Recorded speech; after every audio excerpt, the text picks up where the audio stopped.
نماز میں لباس اور سطر کا بیان۔ نماز میں انسان اللہ رب العزت سے ملاقات کرتا ہے تو انسان کو چاہیے پوری طرح اچھی طرح ادب اور احترام سے جائے۔ کچھ تو ایسی چیزیں ہیں کہ جن کا ڈھانپنا ضروری ہے اور کچھ ایسی چیزیں ہیں کہ جس میں انسان کو ادب اور احترام کا تقاضا رکھنا چاہیے۔ یاد رکھ لیں کہ مرد کے لیے نماز میں جس کا ڈھانپنا ضروری ہے وہ آدمی کا سطر کہلاتا ہے، جو انسان کا ناف سے لے کے اس کے گھٹنے تک ہے۔ ناف سے لے کے گھٹنے تک کا جو مرد کے لیے سطر ہے، اس کا ڈھانپنا ہر حال میں ضروری ہوتا ہے اور خاص طور پہ نماز میں اور بھی ضروری ہوتا ہے۔ اور اسی طرح نماز میں مرد کے لیے سطر کے ساتھ ساتھ یہ جو کندھے ہیں انسان کے، اس کے اوپر بھی کوئی نہ کوئی کپڑا ہونا ضروری ہے۔ حضرت ابو ہریرہ رضی اللہ تعالی عنہ فرماتے ہیں کہ رسول اللہ صلی اللہ علیہ وسلم نے فرمایا ہے، لا يصلی احدکم فی الثوب الواحد لیس علی عاتقیہ شیء۔ امام بخاری رحمہ اللہ نے اس حدیث کو 359 نمبر پہ بیان فرمایا ہے کہ اللہ کے نبی صلی اللہ علیہ وسلم نے فرمایا ہے، لا یصلی احدکم، تم میں سے کوئی شخص بھی نماز ایک کپڑے میں اس طرح نہ پڑھے کہ اس کے کندھوں پہ کوئی کپڑا نہ ہو۔ یعنی ویسے تو ایک کپڑے میں نماز پڑھی جا سکتی ہے جس سے انسان اپنے جسم کو ڈھانپ رہا ہو، لیکن کندھے ڈھانپنے ضروری ہیں۔ اس لیے نماز میں جو ضروری ہے وہ یہ ہے کہ انسان ناف سے لے کے اس کے گھٹنوں تک کا تو سطر ہر حالت میں ڈھانپنا مرد کے لیے ضروری ہوتا ہے، اور نماز میں کندھوں کا بھی ننگا نہیں ہونا چاہیے۔ یہ ہے ضروری چیزوں میں سے۔ اس کے علاوہ اللہ رب العزت نے قرآن مجید میں فرمایا ہے کہ اے بنی آدم، جب مسجد کی طرف جاؤ تو اپنی زینت جو ہے وہ لے کے جاؤ۔ انسان کو نماز کے لیے جب جانا ہے، نماز پڑھنی ہے، تو کوشش کرنی چاہیے کہ اچھی طرح لباس، اچھے لباس کے ساتھ اور وقار کے ساتھ جو ہے وہ جائے۔ یہ چیزیں جو بیان کی گئی ہیں یہ لازم ہیں، اس کے علاوہ وقار جو ہے وہ مطلوب ہے۔ ایک سوال یہ بیان کیا جاتا ہے کہ کیا نماز میں سر کا ڈھانپنا مرد کے لیے ضروری ہے؟ یاد رکھ لیں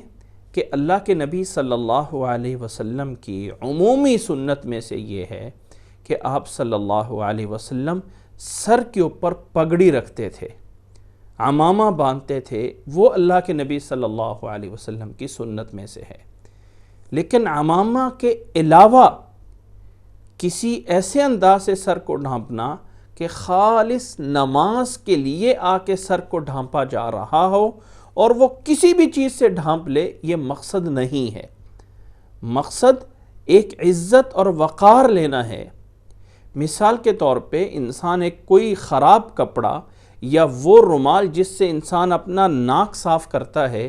نماز کے ٹائم آ کے اس کو سر کے اوپر باندھ لے اور اللہ کے آگے کھڑا ہو جائے، اور وہی کپڑا باندھ کے کسی بڑے محترم انسان کے سامنے نہیں جا سکتا ہے، تو اللہ کے سامنے بھی یہ مقصد نہیں ہے کہ صرف سر کو چھپایا جائے، بلکہ اصل مقصد ہے عزت اور احترام کے لیے جو ہے انسان سر کو ڈھانپے۔ تو اگر کوئی ایسی چیز ہو کہ جس سے انسان عزت اور احترام کا تقاضا پورا کر سکتا ہو تو پھر جو ہے وہ سر کو ڈھانپنا چاہیے، لیکن صرف سر کے چھپانے کا مقصد نہیں ہے کہ ایسی جیسے بعض مساجد میں پلاسٹک کی جو ہے وہ ٹوپیاں بنا کے رکھی ہوتی ہیں اور وہ میل سے بھری ہوئی ہوتی ہیں، یا کوئی اور طریقے سے جو ہے چیزیں رکھی ہوتی ہیں کہ بس سر کے اوپر چڑھا لو اور نماز کے لیے جو ہے کھڑے ہو جاؤ۔ یاد رکھ لیں یہ مقصود نہیں ہے، مقصد ادب احترام ہے اور اپنی زینت کو لینا ہے، وہ انسان سے مقصود ہے۔ نماز میں جو چیزیں ڈھانپنا جس کا حکم موجود ہے اللہ یا اللہ کے رسول صلی اللہ علیہ وسلم کی طرف سے، وہ یہی ہے کہ سطر کو ڈھانپا جائے اور انسان کے کندھے جو ہے وہ ننگے نہیں ہونے چاہیے۔ اس کے علاوہ مرد جو ہے جتنا بھی ادب اور احترام کر سکتا ہے اپنے لباس میں، اسے جو ہے وہ کرنا چاہیے۔ اور عورت کے لیے نماز میں حکم یہ ہے کہ عورت المرأۃ کلھا عورہ، عورت جو ہے وہ سارا کا سارا ستر ہے، سر سے لے کے پاؤں تک جو ہے وہ سب چیزیں اس کی ڈھانپی ہونی چاہیے نماز میں، سوائے اس کے کہ اسے اجازت ہے کہ اس کا چہرہ جو ہے وہ ننگا ہو، اور اسی طرح اس کی اتھیلیاں جو ہے اتھیلیاں کہلاتی ہیں، یہ جو ہے کفین جسے عربی میں کہا جاتا ہے، یہ جو ہے اگر اسے نہیں ڈھانپے ہوئے تو نماز میں جائز ہے۔ حضرت عائشہ رضی اللہ تعالی عنہ فرماتی ہیں کہ قال رسول اللہ صلی اللہ علیہ وسلم لا تقبل صلاة الحائض الا بخمار۔ امام ترمذی رحمہ اللہ نے 377 نمبر پہ اس حدیث کو بیان فرمایا ہے کہ اللہ تعالیٰ کسی بھی عورت کی نماز کو قبول نہیں کرتا جو بالغ عورت نماز پڑھ رہی ہو، جب تک کہ وہ اپنے سر سے لے کے نیچے تک کوئی اچھی طرح اوڑھنی جو ہے اپنے اوپر نہ لے لے۔ خمار کہتے ہیں جس سے سر کو ڈھانپا جاتا ہے اور اچھی طرح جو ہے وہ نیچے تک جسم جو ہے وہ ڈھانپا جائے۔ تو عورت کے لیے پورے جسم کا ڈھانپنا ضروری ہے۔ ہاں اگر اتھیلیاں تھوڑی سی نظر آ رہی ہیں، چہرہ بال نظر نہیں آنے چاہیے، اسی طرح ٹھوڑی کے نیچے جو ہے وہ چہرہ نہیں نظر آنا چاہیے، صرف اور صرف چہرہ نظر آ رہا ہو تو یہ عورت کو جو ہے وہ اجازت ہے۔ اس کے علاوہ تمام عورت کو جو ہے وہ نیچے پاؤں تک جو ہے وہ اس کو پورا جسم جو ہے وہ ڈھانپنا ضروری ہوتا ہے۔